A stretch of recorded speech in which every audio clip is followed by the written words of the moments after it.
Semanas atrás, la Argentina le dio a Uruguay el visto bueno para intervenir el canal de acceso al puerto de Montevideo y permitir que pase de 13 a 14 metros de profundidad. La decisión le permitirá a Uruguay estar en mejores condiciones para recibir buques de mayor porte que ingresen en el sistema de la costa este de Sudamérica, en línea con las profundidades ya logradas por los principales puertos de Brasil. Por lo pronto, Montevideo se sigue afianzando en la ruta y durante enero logró mover un 33% más de cargas que el año anterior, consolidándose como opción de transbordo de las cargas de Paraguay, el sur de la Argentina e incluso de Brasil mismo. De hecho, la mitad de los movimientos del puerto de Montevideo corresponde a servicios de transbordo prestados a cargas de terceros países.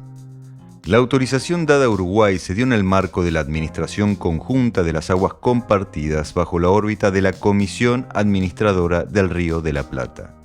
Esta concesión hecha por la Argentina responde a un reclamo histórico del Uruguay. Pero, ¿qué pasa con los pendientes que tiene la Argentina y que necesitan de la autorización uruguaya?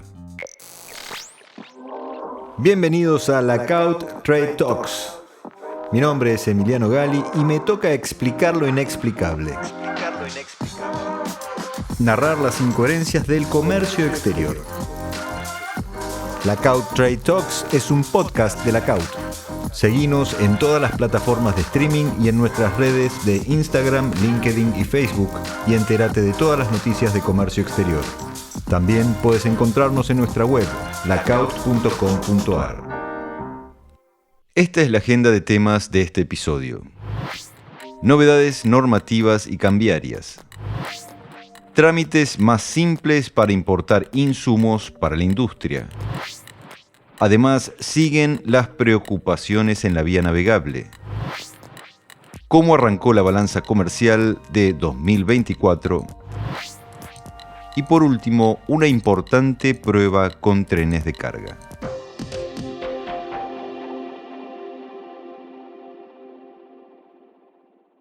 Novedades normativas y cambiarias.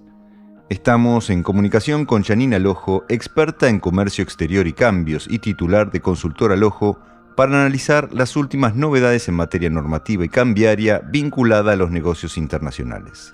Buen día, Janine, ¿cómo estás? Bien, ¿cómo estás? ¿Todo en orden? Todo en orden. ¿Cuáles fueron, Janine, las últimas novedades en materia normativa y de cambiaria de la última semana? Bueno, por un lado tenemos que ayer finalizó la licitación del Bopreal Serie 2. Ayer finalmente el Banco Central adjudicó el remanente y se colocó la totalidad de este Bopreal Serie 2. Las ofertas que se recibieron ayer, que fue la última licitación, según indicó el Banco Central, fueron 655 por un valor total nominal de más de 1.126 millones de dólares. Ajá. Por lo cual, como era mucho menos lo que había disponible, se aplicó el mecanismo que ya había indicado el Banco Central cuando lanzó la licitación, que fue adjudicar los primeros $500.000 de valor nominal a cada empresa y luego distribuir el remanente a prorrata en función del monto demandado. Esto significa que a partir de la semana próxima empezaría a licitarse el Bopreal Serie 3 por un valor nominal de $3.000 millones. Eso es el total. Después veremos cuando salga la comunicación del Banco Central cuánto va a licitarse la primera semana. También el Banco Central confirmó que este mecanismo que se habilitó para que las empresas pymes que declararon deuda comercial por un valor inferior o igual a $500.000 puedan acceder al mercado para pagar en un esquema donde podemos pagar hasta $50.000 desde el 10 de febrero hasta el 9 de marzo, desde el 10 de marzo hasta el 9 de abril otros $100.000 y desde el 10 de abril el remanente. Bueno, en estos primeros días de acceso confirmaron que accedieron 2.600 MIPYMES y que ya se pagó un total de $80 millones. Bien. Pero la novedad más interesante salió ayer con la comunicación 7968 del Banco Central, que es como una especie de aire fresco para lo que sería el cepo vinculado con el sector agrícola.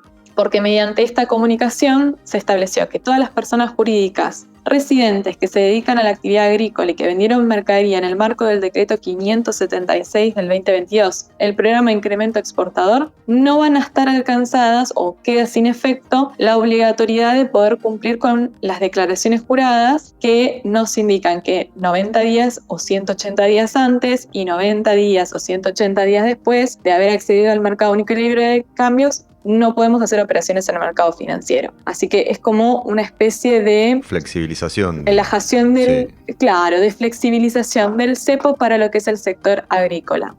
Una buena noticia por lo menos en lo que hace al cepo, ¿no? Ahí estaba escuchando al ministro Caputo que dijo que con suerte hacia fines de año el cepo se liberaría integralmente.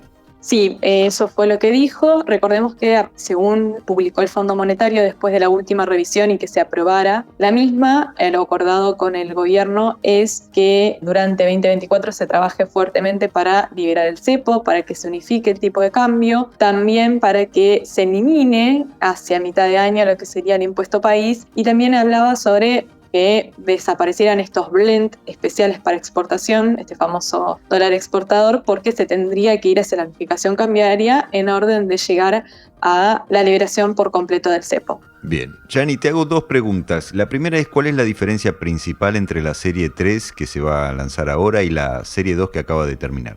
Bueno, mira, la serie 2 era una serie bastante particular porque era un bono que amortizaba, hacía amortizaciones de capital, 12 cuotas iguales que se empezaban a pagar a partir del 30 de julio. Entonces, todos los meses, aquel importador que suscribía el Bopreal serie 2 se hacía de la 12ª parte de eso que había suscrito y lo podía utilizar para transferirlo al exterior y pagarle a su proveedor si no quería ir al mercado secundario y negociarlo, que realmente es sorprendente la paridad con la cual se está negociando el Bopreal Serie 2, porque es muy alta. Obviamente, como era un bono corto que amortizaba todos los meses, no estaba considerado ningún tipo de pago de interés. Bien. Y ahí encontramos ya la primera diferencia con el Bopreal Serie 3, porque el Bopreal Serie 3 vence en 2026, es un bono entre medio del Serie 1 y el Serie 2. Serie 1 vencía el 31 de octubre del 2027, el Serie 2 el 30 de junio del 2025 y el Serie 3 vence el 31 de mayo del 2026.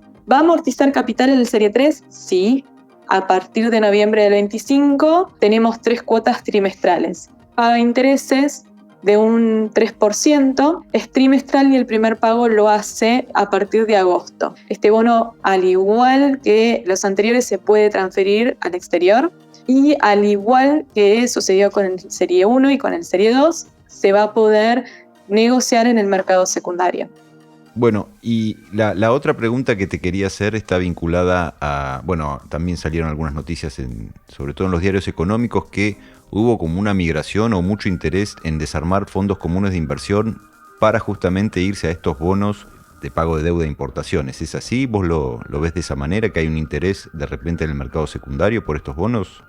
Hubo mucho interés tengamos en cuenta, en el mercado secundario, el que adquiere un bono de este tipo, primero que no es un importador, porque el adquirirlo en licitación primaria no nos deja fuera del mercado único y libre de cambios, pero adquirirlo en el mercado secundario... Ahí sí los deja. Sí, porque entregamos dólares cable, ¿sí? Claro. O sea, que el que está desarmando la posición está entregando dólares cable a cambio de este bono. Lo que sí, el Serie 1 que tenía de atractivo y que hizo que muchas empresas se volcaran a adquirirlo en el mercado secundario, es que permitía utilizarse para pagar deudas impositivas o aduaneras. Bien. Entonces ese era el principal atractivo que tenía el Bopreal Serie 1. El Bopreal Serie 2, como paga amortizaciones todos los meses, algunos inversores lo consideraron una buena herramienta para dolarizarse. Bien. Y optaron por tener este mecanismo de dolarización. Pero hay que tener en cuenta eso. Adquirir el Bopreal en mercado primario, que es cuando lo licita el Banco Central, que solamente lo pueden adquirir aquellos importadores que tienen declarada deuda en el padrón, no nos inhabilita el acceso al mercado único y libre de cambios, pero si lo compramos en el mercado secundario, ahí ya es otra la historia. Bien. Buenísimo, Yani. Muchísimas gracias por la comunicación. Nos vemos la semana que viene, si Dios quiere.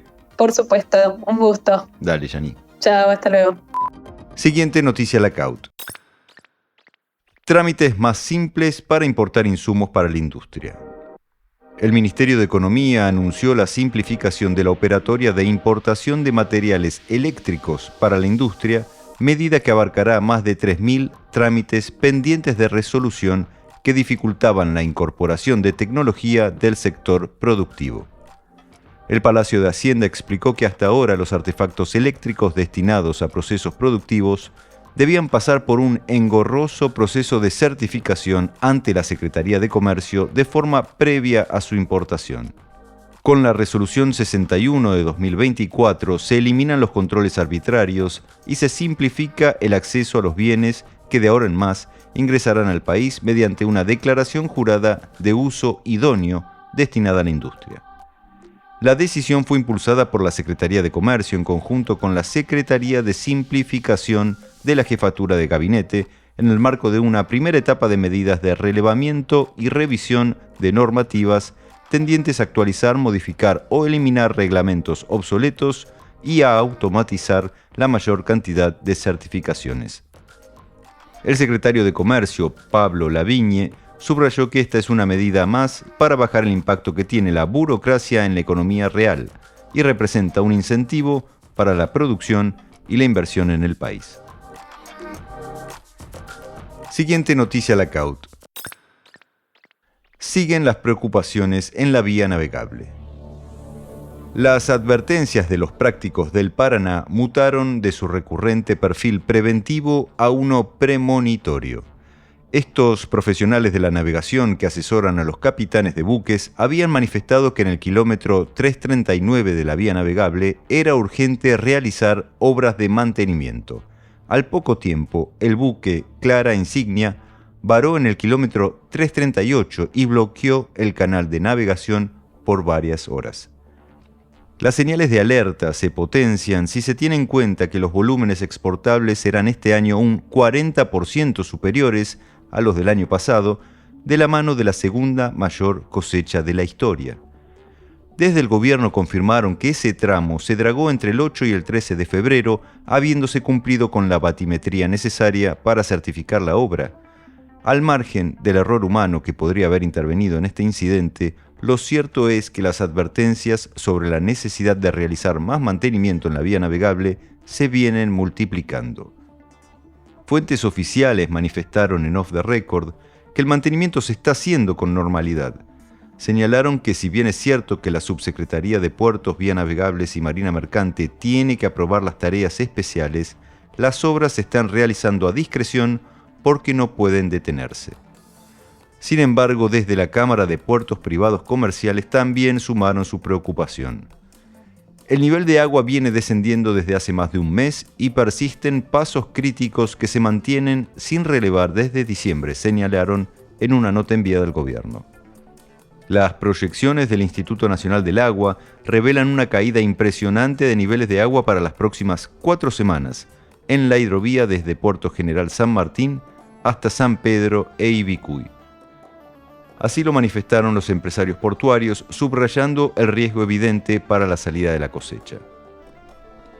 Las menores profundidades redundarán en menores volúmenes remitidos por embarque con su consabido impacto en divisas, pero la falta de mantenimiento podría ralentizar toda la navegación, incrementando así la ecuación integral de costos. Los tiempos de la administración no son los tiempos del río, confió un navegante de años, testigo del funcionamiento del sistema por décadas. En rigor, mientras duró la concesión en manos de una empresa privada, el conocimiento acumulado permitía tareas de tipo preventivo, es decir, el operador ya sabía dónde habría mayor cantidad de sedimentos y se anticipaba para evitarlos. Se hacía un dragado a cuenta y hoy se realizan los trabajos con el diario de ayer, lamentó un experto respecto del ritmo y estilo de trabajo. Siguiente noticia Lacaut. ¿Cómo arrancó la balanza comercial de 2024? De la mano de una recuperación de las exportaciones, pero sobre todo debido a una fuerte caída de las importaciones, el mes de enero arrojó un superávit en la balanza comercial de la Argentina, revirtiendo el resultado de enero de 2023, cuando se registró un déficit de más de $440 millones. Así lo señala el último informe de intercambio comercial argentino publicado por el INDEC, que destaca que las ventas aumentaron de manera interanual un 9,6%, sumando casi 5.400 millones de dólares, al tiempo que las compras externas retrocedieron un 14%, totalizando 4.600 millones de dólares. En relación con las exportaciones, el crecimiento se debió principalmente al aumento de las cantidades embarcadas, dado que los precios tuvieron una caída superior al 9%. El trigo se destacó en las ventas con una recuperación tras la sequía que implicó un aumento del 69% en las cantidades enviadas. Por otra parte, las ventas de petróleo crudo también impulsaron la canasta exportadora con un aumento del 31% en cantidades. La única caída en las exportaciones se dio en las manufacturas industriales, con una retracción del 10% en cantidades y el 5,5% en valores. Siguiente noticia Lackaut. Importante prueba con trenes de carga.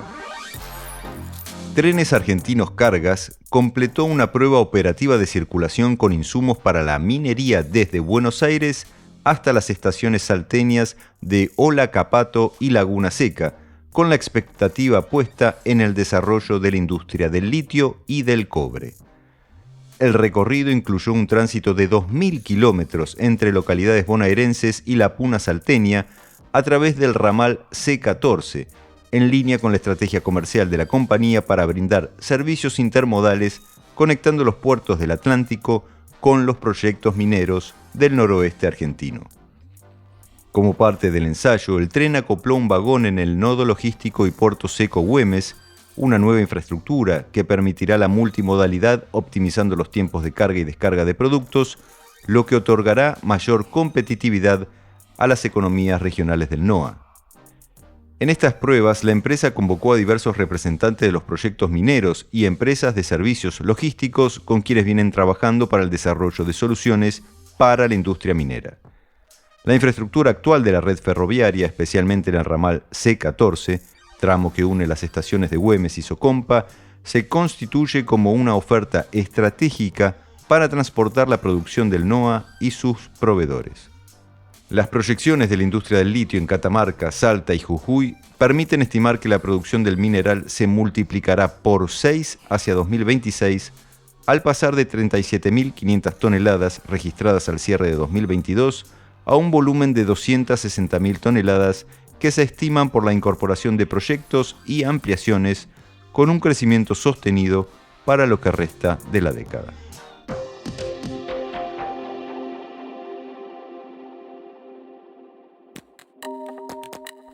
Vamos con el tema de esta semana. Con el aumento de los movimientos de cargas de terceros países que optan por transbordar en buques oceánicos en Montevideo, en detrimento de Buenos Aires, Uruguay percibe que es necesario actualizar su infraestructura y por eso pidió autorización a la Argentina para profundizar 1 metro más su canal de acceso. La coincidencia política en los gobiernos de la Argentina y Uruguay, en la actualidad, destrabó rápidamente el pedido y el gobierno de Milei le concedió rápidamente autorización a la administración de la calle Pou. Pero claramente, más allá de cuestiones técnicas, estas medidas son fruto de negociaciones políticas y diálogo diplomático. De hecho, fue la política la que dispuso un cerrojo a Uruguay en 2008, impidiendo que las cargas argentinas transbordaran allí por una argucia técnica. En rigor, el gobierno de Cristina Fernández necesitaba una retaliación frente a la decisión uruguaya de avanzar con las pasteras en épocas de los cortes en el puente de Gualeguaychú. La medida castigó por años a Montevideo, que siempre aspiró a ser una plataforma de logística internacional para cargas de los países vecinos. Con la llegada de Macri al poder en 2015, la primera medida de política internacional que tomó fue justamente levantar esta restricción, derogando la disposición 1108. En el actual devenir político, la Argentina apuesta por la competitividad seteada en términos de libertad de acción y libre iniciativa. Puertas adentro y puertas afuera. Por eso era cuestión de tiempo para que el país autorizara el pedido uruguayo. Ahora bien, con el mismo criterio, la concesión argentina debería contar con medidas espejo de Uruguay en obras también necesarias para nuestro país y que requieren del visto bueno técnico del país vecino, como las referidas al ensanche y profundización de varios canales de administración compartida, desde aquellos que están sobre el Río de la Plata hasta los que están en el río Uruguay. La Argentina debe tomar decisiones rápidas, en el plano interno, como las urgencias que demanda el sistema de navegación troncal, pero entre ellas están las vías alternativas al río Paraná y trabajar allí requiere que Uruguay garantice su autorización rápidamente. Empresarios navieros y distintos prácticos listaron una serie de obras que requieren atención urgente. Por ejemplo, en el canal Almirante Brown se necesita llevar el ancho de solera a los 200 metros, particularmente entre los kilómetros 12 y 16, para complementar las obras recientes entre los kilómetros 16 y 19 que no fueron suficientes. Y ya en el canal Punta Indio, en el tramo inmediato anterior a Ricalada, es necesario un ensanche para el que alcanza solamente con el corrimiento de boyas. Pero un punto de acuerdo necesario es lograr los 38 pies de calado en todas las vías navegables del Río de la Plata, con los estudios de rigor que hicieran falta. Basta pedirle a la Administración General de Puertos, a cargo del mantenimiento de la vía, el detalle de las obras necesarias para autorizar las obras pendientes. De nuevo, todo en un marco de quid pro quo, donde la Argentina ya dio un paso importante en un reclamo histórico para Uruguay, que a la vez oficia de una especie de reaseguro a las inversiones millonarias que se realizarán en logística en los próximos 50 años, justamente en el puerto de Montevideo. Luego, todo dependerá de la habilidad diplomática para sumar votos en causas argentinas. Por ejemplo, más allá del canal Magdalena, para la Argentina sería muy importante no seguir en soledad, como hasta ahora, en la defensa del cobro del peaje en el tramo Santa Fe al norte. La negociación podría reactivarse por la vía de revisión del costo y la tarifa, no por la defensa de una gestión que efectivamente se realiza en cuanto a preservación de una vía navegable que cuenta solo con tránsito abundante y constante de terceros y que prácticamente en ningún caso toca puertos argentinos. La rehabilitación del diálogo con fuerzas argumentativas sólidas y más equilibradas ayudaría no solo a destrabar la política, sino a poder avanzar definitivamente en la modernización integral de la vía navegable más allá de Asunción. Y de esta manera, a la espera del guiño uruguayo, nos despedimos de este episodio. Este fue otro episodio de Lackaut Trade Talks, un podcast de Lackaut. Yo soy su host, Emiliano Gali. Lackaut Trade Talks está producido por Caja Mágica. No te olvides de seguirnos en las plataformas de streaming y en nuestras redes de Instagram, LinkedIn y Facebook para seguir conectados. Encontrarnos en nuestra web, lackaut.com.ar.